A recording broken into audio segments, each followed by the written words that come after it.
Well, an exciting day here down at Villa Marina. Martin is with us from Bushy's with the big announcement, of course, the change of location. It's sort of the new beginning, I suppose you're describing it as, and quite a change. I mean, we're gearing up number-wise. You were mentioning in your presentation. Tell us about that. From what was down there to what will be up here at the Villa. That's right. We've increased our capacity from 1,500 at the bottleneck car park to 4,000 now at the Villa Marina Gardens. As you say, it's a big jump, but I think we have noticed for the last few years that we'd felt we'd outgrown the old site, and there were many occasions where we had to close the gates and just sort of click people in and out. So the hope is that now that we're in a bigger area, in a much bigger site, we can accommodate more numbers. And you've got full control over this, I'm guessing, as well, which is quite an important issue, isn't it? Exactly, full control. I mean, we've had fantastic assistance from the Villa Marina management and staff, but we basically will be taking over the full site for the fortnight, and but it means that we can put so many more attractions and facilities in place, and we're hoping. We're calling it the Bushy's TT Village, so we've sort of gone from a beer tent on a car park, and we've expanded to that. Because you've got a lot of other companies involved this year. Exactly, we've had lots of approaches from really good quality local catering companies.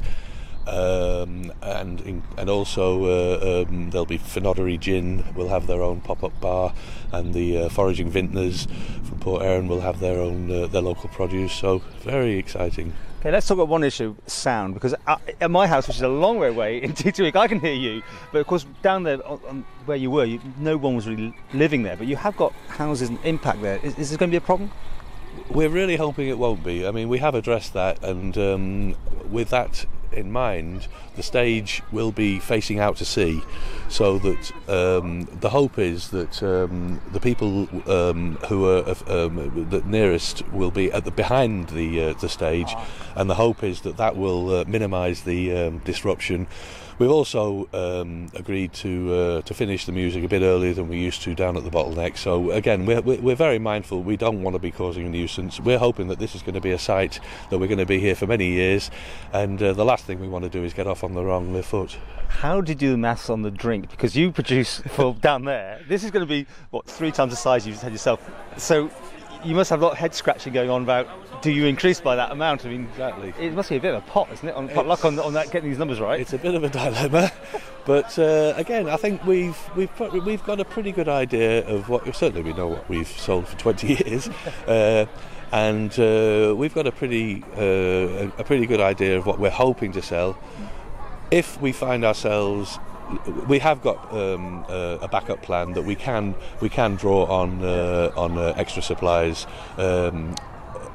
if necessary, but the hope is that we'll, and Curly at the brewery, he nearly always gets it spot on, so fingers crossed and touching wood. I was going to say, cause it can be down to weather, can't it be? Everything that can affect your sales in the past, because down there was like really a bit exposed, to say the least. Well, it's true, but the hope is that the fact that we've got a much bigger area under canvas, that even if the weather's poor over TT, we can still accommodate as much as we used to be able to undercover. So that again will hopefully just keep the numbers nice and steady. The deal that you had down there, I think, was over so many years. You've lost that now. You start something new here. Isn't there that danger that you could end up being outbid in the future on something that you've created down here, which is frustrating, I should imagine? Yes, I suppose there's always going to be that danger that you I suppose we're realists, and at the end of the day, money talks. It can do, but I'd like to think that certainly when we've been talking to the people involved around here, they can see the benefit of having a name like Bushy's working in conjunction with themselves, and we're hoping that the people who will now come to the Villa Marina Gardens will also be using the facilities around here, including the villa itself, and that everyone will benefit.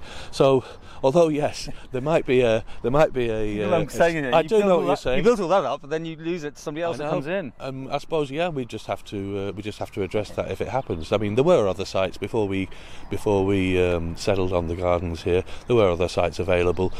We're really hoping it doesn't come to that, but hey, who knows? Finally, you normally announce some big names. You're not in a position yet. Is this still in the old fine print and Winnebagos and makeup and very much how many so. M&Ms? Yes, very much so.